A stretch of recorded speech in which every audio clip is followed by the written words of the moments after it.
Hello, finally kasol pa hong lem lungin. Heo na. Phai pian dukan si ma bo pu na pa mo lam kai pu hong vil he. Lo thing je nge. Mon bon businessman. Boy. Mon. Boy fan ta cho tang boy be ta khole. Zakhat man boy. Ke pa mina zol na. Alright. Ke pa mo mo nge nom chu me nong chu. Sambo na man hi ale. 50 som nga rupees 50 only na guys. Chole khamul hit man hi ale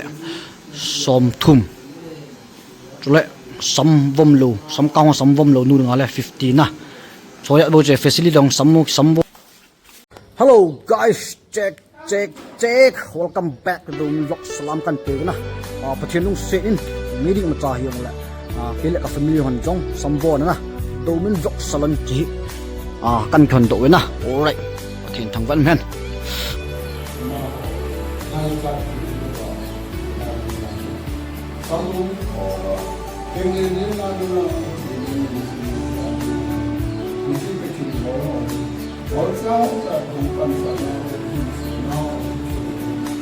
fan as Messi and family dong na thật vì dinga in này pa ka gang hin tao này gạ mình pe này gạ thiên số hin thiên số thằng vâu hin na tung lệ sar pa nong hung visit in puni mau sti hin no me pi lệ thiên lung sit pa na wala puni kasim chai ko chat heng tu chat heng na thiên thằng vâu hin oh Messi fan Messi fan sih na. Okay. Right. Rồi, phần tao sung tu boy, ini dua lagi dah itu. Len. Mana? Phần tao sung. Okay, Domin Vlog Salon, Phai Piang Dimapur, Monday to Saturday, timing 9 am to 7 p.m. Phone number hi lek phone number hin. Nah, phone number ga ki pi aji pen hi ale. Phai Piang sap la leng tamin na. Tinung sit jalen office kaya ki manlo medium jeng hi ai content bol lew asun jan long le pa hong leng phia wo chai pai theng na sam chu. Alright, hong ni dan hin na che land tree anung land lu lew lai phu yeng la ka ko na ga mo phai na o chu ti le kan ki kan chu phu yeng na. Okay, ipile to he ka gangin taw na ga mangin mang chai tan na no me to he sarpa no hung visit in ke pa men first tra herun pa hon bolin sop nu nga ho ke to so tun sala na che pan che pi hen to pan bol tan choi itilang sangan bo ani tam gimne Messi fans Messi ong men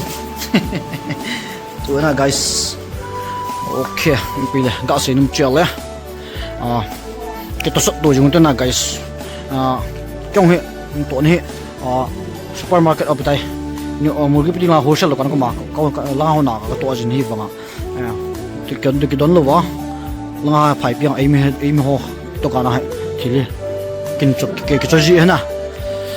ti ga se dam ni ma cha ki cho do ko ai lo wa sna ya khat do kana atu ki cho la khat do kana chini ka cho khat do kana anchang ka cho la khat do kana tui ka cho khat do kana lo ka cho la ta chna ki sa del de la phai piang ai mo do kana ba ni cha ka cho em ni na hi che in ga cho na cha mau hau cho mi long hi lo tin ne ga cho lum na chi yong ga ai de lo hiang la ka sei num pi pian chi ale ga ki to so tu dan cho ga sei do he na pi le nei kong nei to so ma lang nei to so diu pu le nei som ma le ka sa pui na guys pi le ma ting le ga sei num ki chi ale thinung ki ngai lut sang thinung ki lung sit sang hin lai ki ngai lut ki lung sit phasoi na chole program nong sei banga cho min thi ya sa na kun ngam na tam so pi mong so pi pamong del dan ti na ngam na tam so pa sanga hi kom insa an sang phachom noi ti chi banga cho khala kha ki so tu diu hi kom ki sport tu diu kusung wang so hin za la sana. Alright, pele tu sei yang thim pun na mo ta thu ak sin implement cha ga leu te za ta hem cha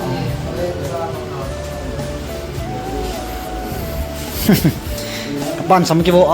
zap bi hon kan vet you here. Okay, good morning sir. Sar pa hong mau sam so na sao ta ki bo nom hiong la hon do ka mo nga le na thank you sir no spot jalan oh no spot ngai chi jing he na no me pile chị bị đông chúng ta hiện hỉ chứ ok customer full hay gì na sẽ bé sẽ sao pa nó customer kan pe Messi Ronaldo nó ông samang kibo tu ni thì bây giờ lại lòng sắp mà lại order nu lang thì im sẽ đâu tí thải rồi này fans na para ni pilong lang himut su đôi em chứ chết em nghe có đâu thì đâu có đâu thì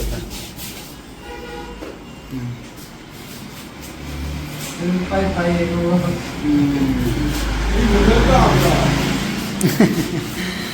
ok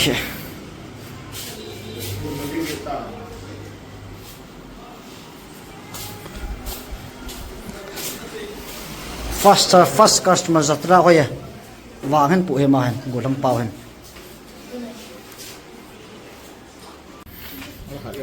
next customer ki ne ga ve ki yong na le amba no lam sapa hung lai le na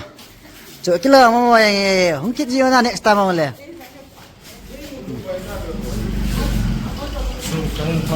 oh yo ida ja le yo ya thank you sir extra ja ka ap sir pan thank you na sir na so nga man sammo ne ha ja ka ap he jule sambo na man hi ale 50 somnga rupees 50 only na guys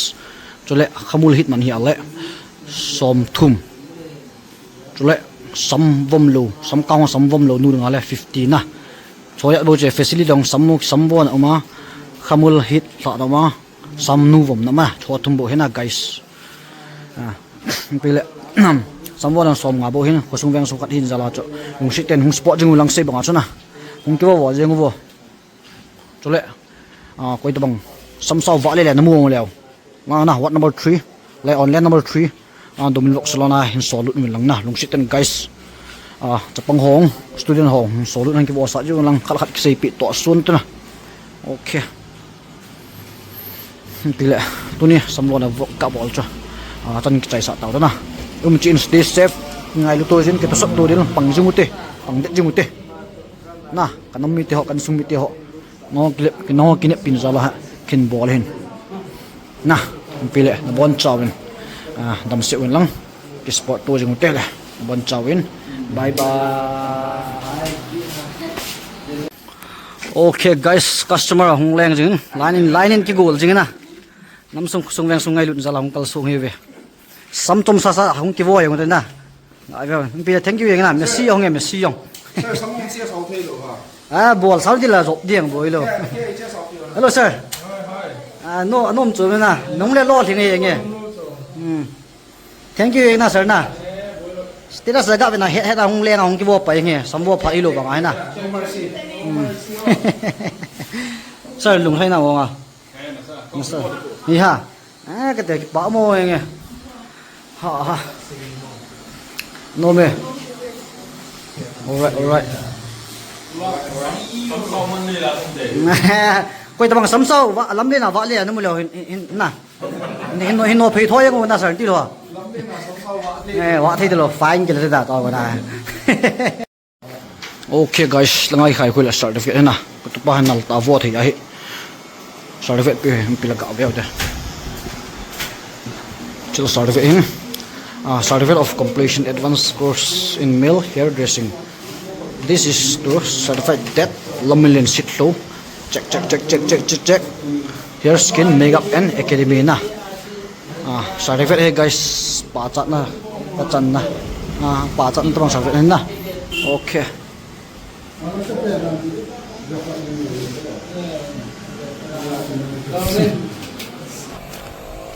Pile tunia vlog gak bol chu chan chai sa tau tu na sei banga chu lung sit tennis sport nen lang he thang ong thu tan asama fast te eng lai no he no dokan hon pan pan he bon mo ne thang mau hon tung na ko na nemul khamul sung hong ki wo pan ne ta ya ti lo na thang na chu de okay